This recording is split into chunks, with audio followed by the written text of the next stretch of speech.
Bonjour à tous, je vous retrouve aujourd'hui pour une nouvelle vidéo. Le sujet que j'aimerais aborder, c'est comment est-ce qu'on vit lorsque on a de l'anxiété sociale, lorsqu'on a une timidité très importante.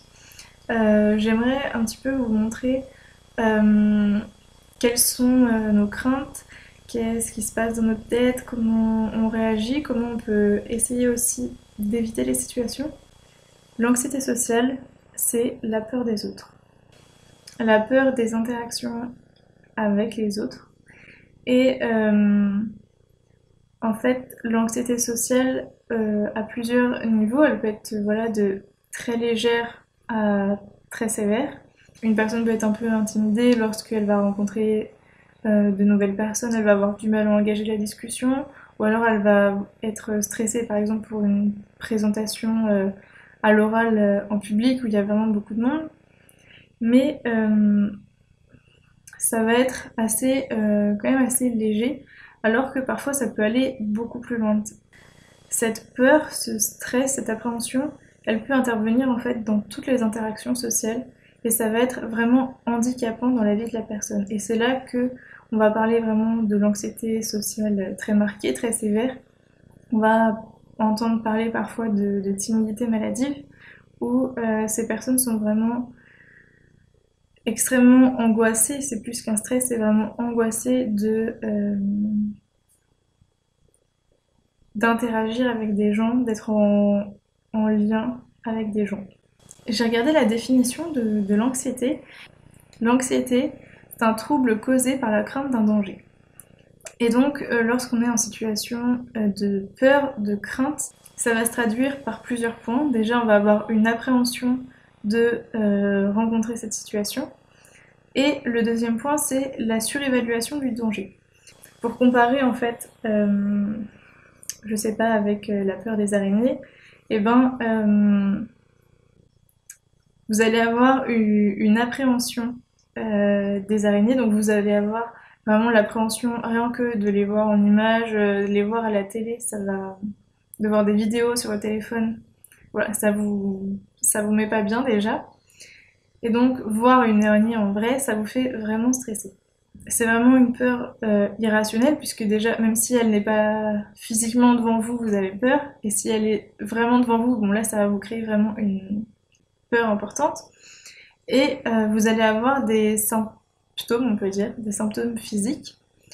Vous allez, je sais pas, avoir le cœur qui bat hyper vite, euh, avoir des tremblements ou vous sentir vraiment pas bien physiquement. Et puis, le deuxième point, c'est que vous allez surévaluer le danger. Bon, c'est-à-dire que là, par exemple, pour l'araignée, ben, l'araignée, ça vole pas, ça saute pas, ça court pas hyper vite. Donc, voilà. Avant que vous vous fassiez attaquer par une araignée, en vrai, c'est hyper improbable. Vous allez surévaluer le danger, puisqu'en vrai, l'araignée qui est sur un mur en face de vous, elle va rien vous faire, mais vous en avez hyper peur. C'est, c'est irrationnel. Et ben, dans le cas de l'anxiété sociale, on peut dire que c'est un peu comparable, mais on n'a pas peur des araignées, on a peur des interactions avec les gens, avec les autres. Donc c'est un peu compliqué puisque on vit quand même en société où bah, il y a des gens partout. Quand on sort de chez soi, il y a des personnes. On doit, si on veut travailler, si on veut aller faire nos courses, si on veut juste balader dans la rue, bah voilà, il y a forcément des gens. Donc c'est assez compliqué. Euh, on va avoir l'appréhension, donc pareil, l'appréhension euh, de devoir discuter avec des gens, de, je sais pas, faire une présentation et tout, va nous stresser. On va avoir les symptômes physiques, du cœur qui bat vite, les rougissements, les tremblements. Et puis on va surévaluer le danger, puisqu'en fait, nous, dans ces situations, on va avoir peur que les autres nous jugent, qu'on soit mal perçu, qu'on soit pas aimé par les autres. Et puis, on va avoir peur de se retrouver dans cette situation parce qu'on sait que on n'est pas du tout à l'aise, qu'on va se sentir mal, et donc on stresse déjà d'avance de se retrouver dans ces situations puisqu'on sait qu'on va pas être bien. Donc voilà. Alors, pour aller plus loin dans mon explication et vous montrer un peu ce qui vraiment nous fait peur comme situation et nos réactions, ce qui se passe dans nos têtes, je vais faire référence au test de Lipovitz. C'est l'échelle de l'anxiété sociale. Il me semble que c'est un test qui a été validé scientifiquement, en psychologie, je crois. Enfin, dans tous les cas, moi, je le trouvais intéressant parce qu'en fait, il propose 24 situations qu'on pourrait dire banales, mais qui peuvent être angoissantes en fait pour quelqu'un qui est anxieux social. Et donc à chaque fois, il y a 4 points. Donc à quel point la situation nous angoisse, un peu moyennement, beaucoup, vraiment beaucoup. Et puis aussi la stratégie d'évitement. Est-ce qu'on va essayer d'éviter cette situation ou est-ce que on n'est pas rendu à ce point-là et qu'on peut quand même l'affronter sans avoir trop peur? J'ai classé ces exemples en 4 catégories pour que vous puissiez comprendre vraiment les différentes craintes qu'on peut avoir. Il y a la première peur, c'est la peur d'être observé, la peur des situations d'observation. En second, la peur de l'interaction sociale. Ensuite, la peur des situations où on doit s'affirmer. Et enfin, la peur des situations où on risque d'échouer. Les situations de performance. Voilà, donc la peur numéro 1, les situations d'observation. C'est typiquement dans le test de Lipovitz, téléphoner en public, manger en public, être observé pendant qu'on travaille. Donc toutes les situations où on risque de se sentir observé, pour nous, ça va être stressant. En fait, ce qui va se passer dans notre tête, les craintes qu'on a, c'est on a peur que lorsqu'on est observé, que lorsque les gens nous regardent, ils sont en permanence en fait en train de nous juger sur notre apparence, notre manière d'être, la manière dont on est habillé, la manière dont on parle. Surtout, en fait, on a tout le temps l'impression qu'ils sont en train d'émettre des commentaires négatifs, ce qui fait que on se sent pas bien en fait. On a toujours l'impression qu'il y a des gens qui pensent du négatif de nous tout le temps et ça ne met pas du tout en confiance. En fait, c'est hyper angoissant de se dire ça tout le temps. Et dès qu'on est le centre d'attention visuellement, on ne se sent pas bien. La seconde peur, c'est les situations d'interaction. Donc là, le fait, dans le test, il y avait par exemple parler à quelqu'un qu'on ne connaît pas très bien, de qui on n'est pas proche, aller à une fête par exemple, où on ne connaît pas très bien les personnes. Et donc la peur qui va être reliée à ces situations d'interaction, ça va être la peur de se dévoiler. On va avoir peur, là encore, d'être jugé, mais cette fois donc pas sur notre apparence, mais sur notre personnalité en fait. Donc, je sais pas si dans une discussion on nous demande des infos personnelles entre guillemets, mais du coup juste sur ce qu'on fait dans la vie, comme travail, comme études, si on fait du sport, si on écoute telle musique, si on aime tel film, enfin voilà une discussion où on cherche à se connaître en fait.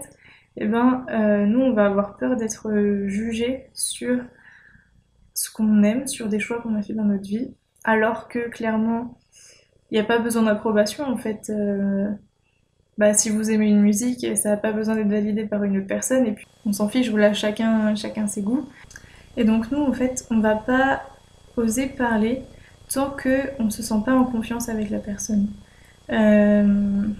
Ce qui fait que voilà, les personnes anxieuses sociales ne parlent vraiment pas beaucoup du tout et qu'il faut vraiment beaucoup de temps avant de pouvoir apprendre à les connaître. Les personnes anxieuses sociales ont plus de mal à se dévoiler parce qu'elles ont besoin d'être en confiance et de plus être dans cette peur de qu'est-ce que l'autre personne va penser de moi en fait. Ensuite, la troisième peur, la troisième catégorie, c'est les situations d'affirmation de soi. Et donc, pour moi, là, ça va être la peur de déranger. Dans les exemples du test de Lipovitz, il dit par exemple faire un travail de groupe, s'exprimer dans une réunion, exprimer son désaccord avec quelqu'un que l'on ne connaît pas trop. Euh, Ça va être aussi donner son avis sur quelque chose, demander un service à quelqu'un, refuser quelque chose aussi à quelqu'un, et aussi exprimer et recevoir des critiques. Là, en fait, par exemple, si je me retrouve par exemple dans un travail de groupe et que je dois donner mon avis, qu'on me demande mon avis, c'est vrai que euh, déjà ça va rassembler les autres peurs si on doit donner son avis par exemple dans un travail de groupe, déjà on va être le centre d'attention puisque tout le monde va nous écouter, donc déjà on va pas se sentir très très bien. On va devoir exprimer une pensée personnelle, donc risquer d'être jugé sur notre personnalité, donc là aussi encore on va pas être très bien. Et là en plus, euh, en affirmant notre idée, notre pensée, on va avoir peur de déranger les autres, puisqu'en fait, par exemple, dans un travail de groupe, euh, la, la peur que moi j'ai déjà eue, par exemple, c'est de me dire, peut-être que ce que j'ai à dire, c'est pas hyper intéressant, c'est pas top, et en fait, je vais leur faire perdre leur temps, quoi. Genre, eux, ils sont dans leur discussion, ils réfléchissent à fond sur le sujet, et moi, mon intervention, si elle est pas top, bah juste je vais leur faire perdre du temps et moi ça va me culpabiliser en fait. Je sais pas comment expliquer ça. On va ressentir de la culpabilité du fait d'avoir dérangé entre guillemets les autres en apportant une idée qui n'était pas la bonne. Enfin, en ayant peur d'apporter une idée qui n'était pas la bonne, puisque déjà, on pourrait apporter une bonne idée aussi, on sait jamais. Et puis, ensuite, voilà, là encore, c'est vraiment une peur irrationnelle, puisque en vrai, par exemple, voilà, dans un travail de groupe, le but c'est que chacun donne ses idées, et puis qu'on soit d'accord ou pas, en fait, ça fait avancer le cheminement pour trouver des idées. Et en fait, le but c'est pas que tout le monde ait direct des hyper bonnes idées, enfin, ça commence jamais comme ça, un travail de groupe. Tout le monde dit un peu ce qu'il pense, et puis voilà, à un moment il y a une idée ou deux de meilleures qui ressortent, et hop, on la garde. Et on n'en veut pas aux autres qui n'ont pas eu cette super idée. Enfin, voilà, c'est pas le but, mais nous, on, on se sent pas à l'aise avec ça, quoi. Ça fait trop de trucs, être le centre d'attention, donner ses idées personnelles, peut-être faire perdre du temps aux autres en apportant une mauvaise idée, ça fait trop. Et puis, ça peut être une deuxième situation où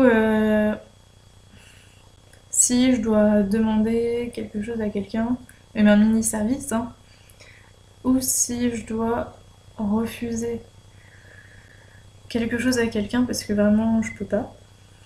Euh, je vais avoir peur vraiment de déranger les autres, de les importuner, de contrarier ce qu'ils avaient prévu en fait. Euh, voilà, si je demande un service, si je suis vraiment obligée de demander un service à quelqu'un, et ben moi je ne vais pas me sentir à l'aise puisqu'en fait je me dis peut-être que cette personne a déjà autre chose de prévu, peut-être qu'elle a pas envie de m'aider, peut-être que plein de possibilités et moi je viens la déranger en fait, je viens lui demander quelque chose pour moi, il va falloir qu'elle prenne du temps ou qu'elle me donne quelque chose et je me sens coupable de devoir demander un service à quelqu'un parce que j'ai peur de la déranger alors que voilà, peut-être que cette personne en plus ça lui fait plaisir mais moi en tout cas dans ma pensée j'ai vraiment peur de la déranger. La dernière peur, les dernières situations, ce sont les situations de performance. Et donc où nous on a la peur d'échouer. Ça va être les situations vraiment faire une présentation orale, euh, je sais pas, jouer une pièce de théâtre, ce genre de situation. Où là ça va être vraiment très angoissant puisque c'est pareil, ça va rassembler toutes les peurs d'avant, combo de l'angoisse, puisqu'on est le centre d'attention visuel, auditif, tout le monde nous regarde. Le prof nous écoute bien pour juger notre travail. Donc nous qui avons tout le temps peur de comment on va être perçue par les autres en fait. Là, c'est la pire des situations. Donc voilà, je vais pas plus développer sur cette partie de l'exposé des présentations orales, enfin, ouais, ou animation de réunion, etc. J'en ferai une vidéo à part entière en fait parce que j'ai vraiment beaucoup de choses à dire sur le sujet. Mais en tout cas, c'est vrai que ça, c'est les pires situations. Je voulais dire que le plus important et ce qui fait qu'on est anxieux social, c'est que comme vous avez vu, ça va crescendo dans les situations. Et en fait, ce qu'il y a, c'est que, par exemple, la peur d'échouer, les situations de performance, comme ils appellent ça, par exemple, un exposé, c'est vrai que même sans être anxieux social, bah, ça peut être quand même un peu stressant pour n'importe qui. Tout le monde peut un peu stresser de devoir animer une réunion ou présenter quelque chose devant un grand groupe de personnes. Mais par contre, ce qui différencie vraiment, c'est, je pense, les deux premières situations, et notamment les situations d'observation, où là, en fait, normalement, ce ne sont pas des situations stressantes pour les gens qui ne sont pas anxieux social. Téléphoner en public, juste être observé par les autres personnes dans la rue, c'est pas du tout angoissant ni même un peu stressant pour une personne qui n'est pas anxieux sociale. Alors que pour nous, ça va être vraiment des situations très difficiles à vivre. Et donc, je voulais vous donner deux exemples. Par exemple, à moi qui m'arrivait, c'est que, par exemple, quand j'allais au restaurant et que j'avais envie d'aller aux toilettes et que les toilettes étaient à l'autre bout du restaurant, qu'il fallait que je traverse tout, et ben, juste l'idée de me lever, de traverser tout le restaurant et de me dire que ben, les gens, normal, allaient me voir passer, allaient me regarder et que j'allais peut-être être le centre de l'attention et qu'en plus ils allaient certainement se dire des trucs sur moi, ça me faisait énormément stresser au point que ça me paraissait vraiment un peu insurmontable. Enfin, quand, quand dans le test de l'Ipovitz il parle des stratégies d'évitement, et bien là typiquement moi je ne me levais pas pour aller aux toilettes, j'attendais la fin du repas où de toute façon bah, j'étais obligée de me lever voilà, pour aller payer normal. Et ben j'en profitais pour aller aux toilettes. Comme ça, j'avais qu'une seule fois à me lever et à traverser le restaurant. Pas deux fois, en plus deux allers-retours horribles.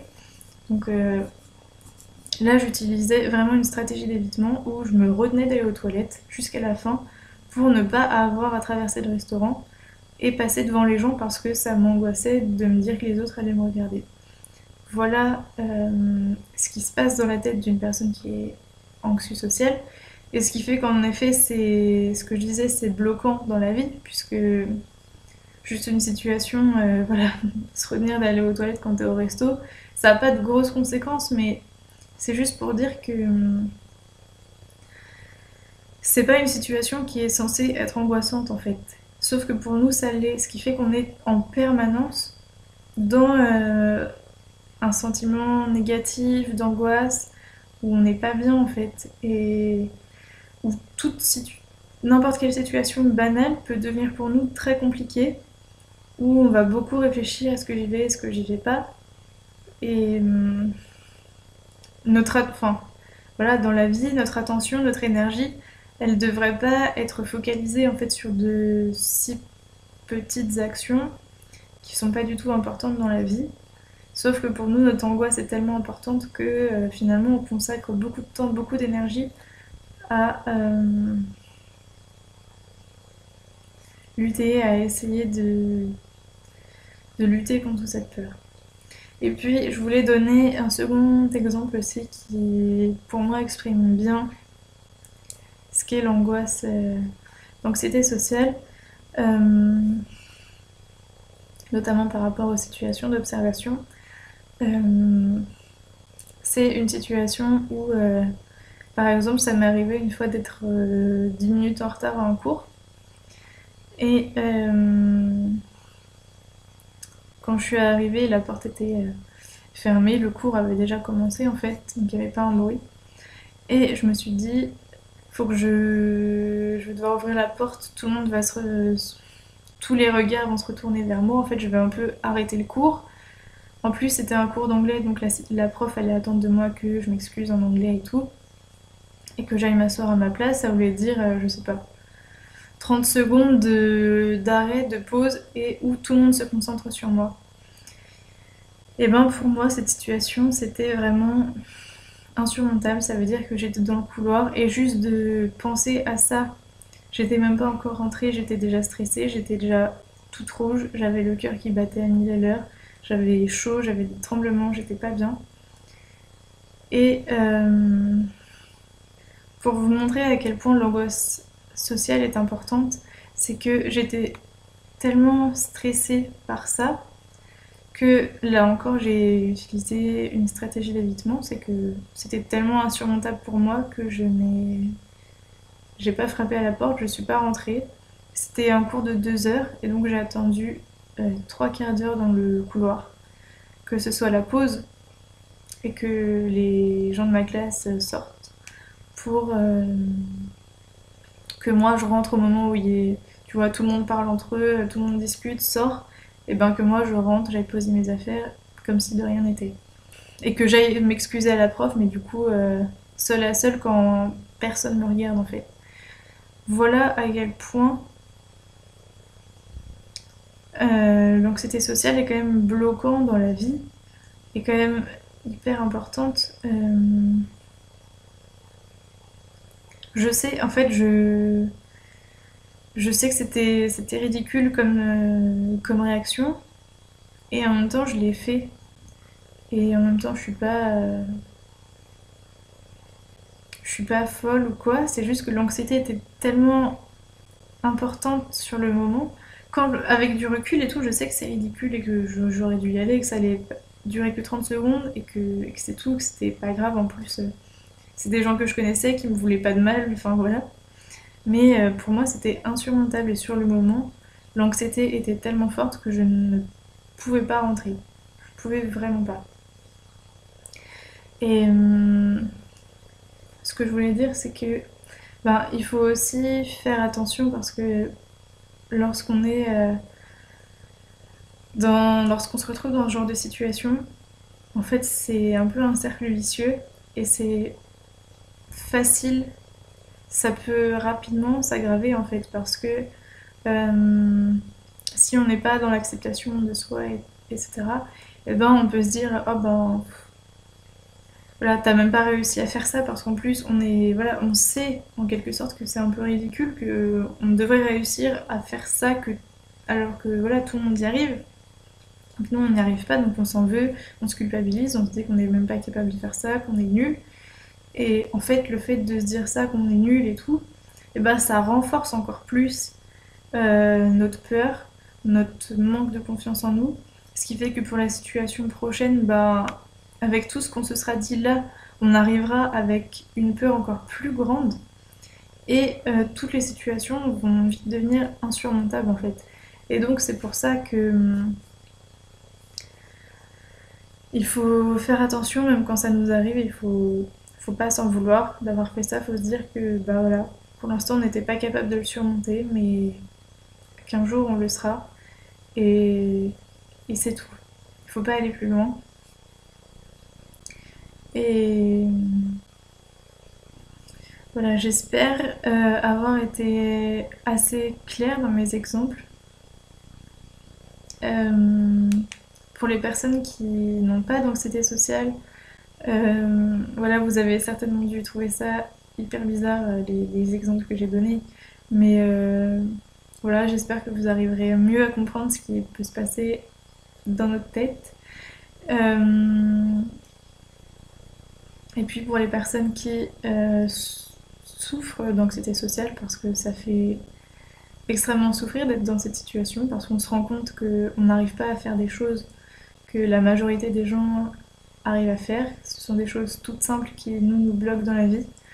Euh, voilà, les personnes qui sont dans cette situation, je sais que c'est vraiment pas facile à vivre, mais en tout cas, sachez que ça peut s'améliorer. Même si vous avez de l'anxiété sociale aujourd'hui, ça peut diminuer un jour. Vous n'êtes pas condamné à être tout le temps comme ça. Vous pouvez travailler dessus. Et, et voilà. J'espère que ma vidéo aura pu vous aider un peu voilà, à mieux vous comprendre, à mieux comprendre les personnes qui sont dans cette situation. Voilà. Je vous retrouve pour une prochaine